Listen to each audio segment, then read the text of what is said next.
Na demonstração estatística desse vídeo, encontraremos o estimador de alfa e de beta para uma amostra aleatória distribuída uniformemente. O que significa essa amostra aleatória está distribuída uniformemente com os parâmetros alfa e beta? Significa que os valores da minha amostra x1, x2, x3 até xn, eles estarão dentro do meu intervalo alfa e beta. Então eu posso dizer que o meu x5 está dentro desse intervalo, que o meu x2 também está, que o meu x3 e todos os valores da minha amostra aleatória. Qualquer valor que estiver fora desse meu intervalo, eu vou considerar como sendo zero. Então, se for menor do que alfa, a f de x vai valer zero. Se for mais do que beta, a f de x vai valer zero.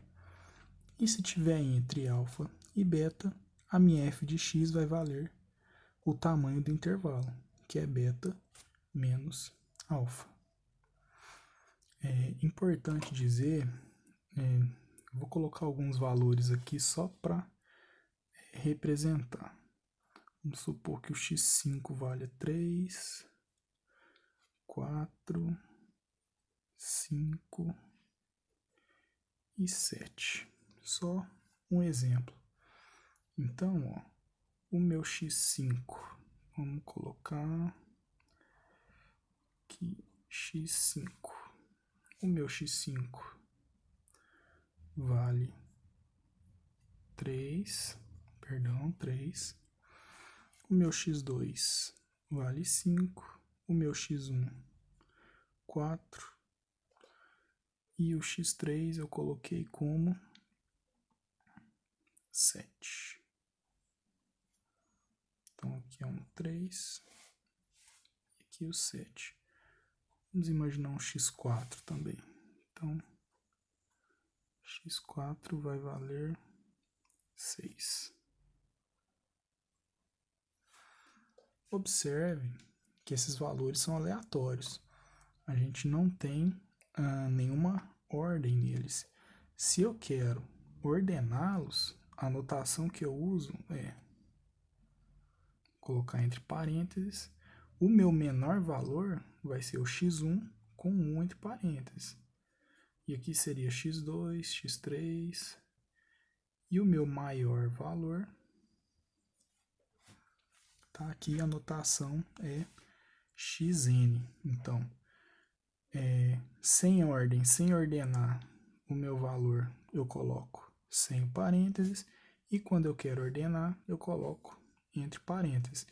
Então, o meu menor valor nesse caso vai ser igual a 3, que é o meu menor valor, e o meu maior valor vai ser igual a 7. E se eu fosse ordenar, então, o segundo valor, que é o x2, 4, o terceiro, 5, e o x4, 6. Então é assim que funciona quando eu quero ordenar os meus valores. Então, x1 é a notação para o meu mínimo da minha amostra aleatória.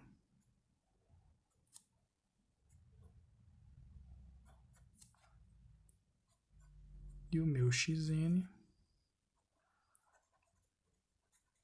é a notação de máximo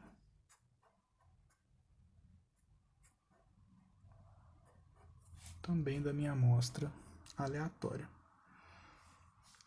Então vamos encontrar os estimadores de alfa e de beta.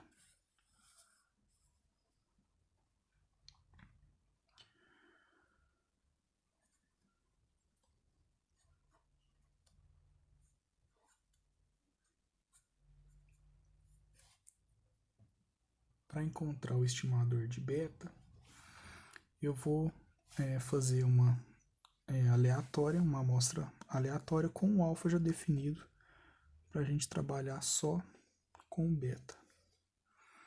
Então, nós vamos repetir as informações.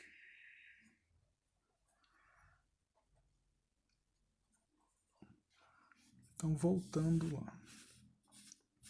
Se eu tenho que o meu alfa vai valer 0, então eu posso reescrever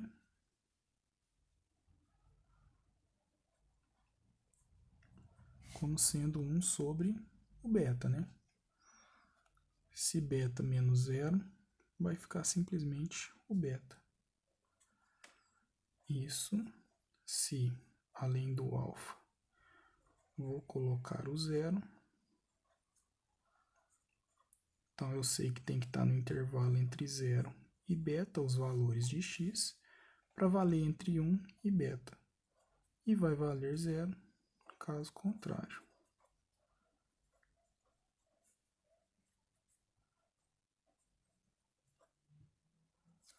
Isso. Então, vamos fazer os 3 passos da verossimilhança, né? Primeiro passo é encontrar o L de beta, que é o produtório da minha f de x. Minha f de x que vale 1 sobre o beta. Então, isso vai ficar 1 sobre beta elevado a n, que eu também posso escrever como isso, 1 sobre beta elevado a n. Segundo passo é aplicar o ln. Aqui eu vou escrever assim, mesma notação, só coloquei para cima. Fica mais fácil na hora de fazer o ln. Então, ln de beta a menos n vai ser simplesmente menos n, ln de beta. E o último passo, fazer a derivada.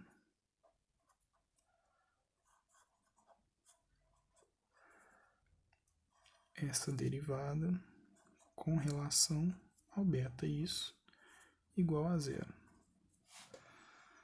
Então, se eu quero derivar com relação ao beta, o menos n é uma constante, ln de beta vai ser simplesmente 1 sobre beta, isso igual a 0.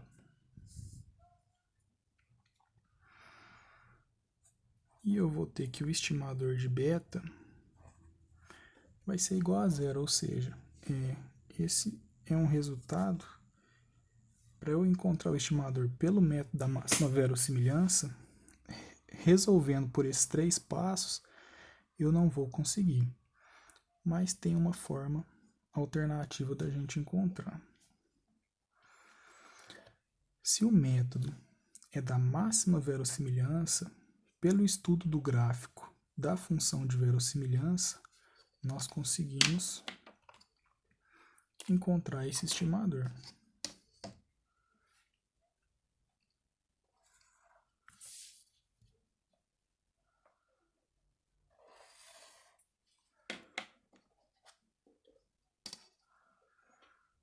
Então, primeira coisa,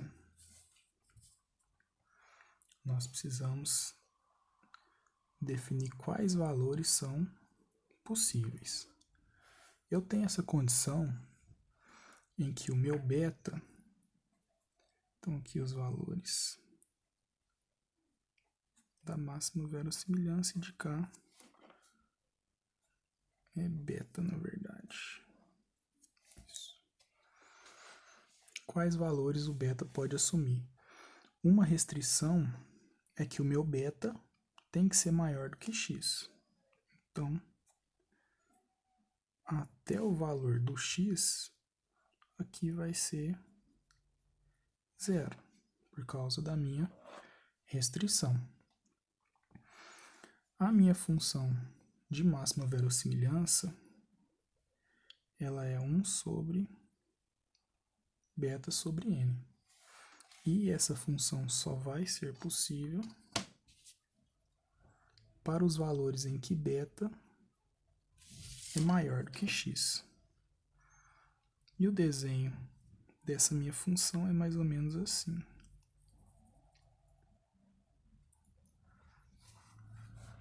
Portanto, o maior valor possível da minha função de máxima verossimilhança vai ser esse ponto no limite entre os valores que são 0 e onde inicia a minha função 1 sobre beta sobre n. Lembrando que 1 sobre beta sobre n a gente encontrou pela função de máxima verossimilhança. Então tá bom. Como que eu vou descobrir qual x vai ser o meu x adequado? Lembrando, ó, que uma amostra aleatória ela vai ter nx. Então, qual seria o x em que, para assumir beta, ele envolveria todos os outros x no intervalo? Nesse nosso exemplo, seria o 7. Se o meu beta valesse 7, ó, ele ia de alfa até o número 7. Então, ele envolveria todos os valores da minha amostra aleatória. E se nós queremos generalizar, o que nós podemos fazer? Só repetindo aqui. Então, se eu quero encontrar um valor para o x em que ele envolva todos os meus outros valores da minha amostra aleatória, ele deve ser um em que seja maior do que o 3, maior que o 4, maior que o 5, maior que o 6. E nesse caso vai ser o 7. Como notação geral, o que nós utilizamos é o xn, que significa ser o valor máximo. Portanto,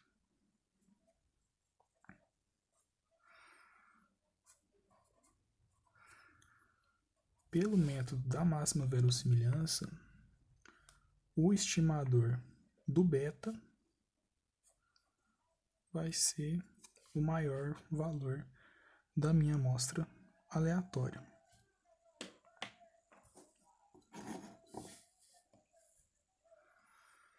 E utilizando o mesmo raciocínio,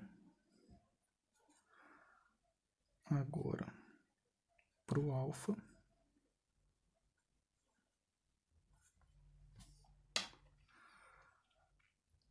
eu vou ter que o meu f de x, ó, agora o meu beta vale 0, então o meu alfa vai ser negativo. Então vai ser 1 sobre alfa, como o alfa é negativo, vai ficar menos 1 sobre o alfa. Isso quando? Isso se o x for maior do que o alfa e menor do que o 0. Caso contrário, a minha f de x vai valer 0. Então vamos fazer a minha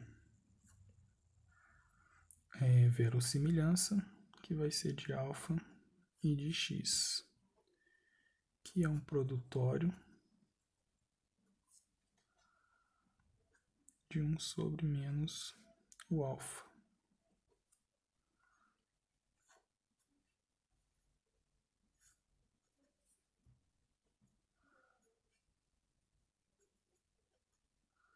Que eu também posso escrever como sendo menos alfa elevado a menos n. Então, ó, comparando os dois gráficos, se esse gráfico aqui é de 1 elevado a beta sobre n, ou beta elevado a menos n, o do menos alfa elevado a menos n, vai ter a mesma forma, só que por ser um valor negativo,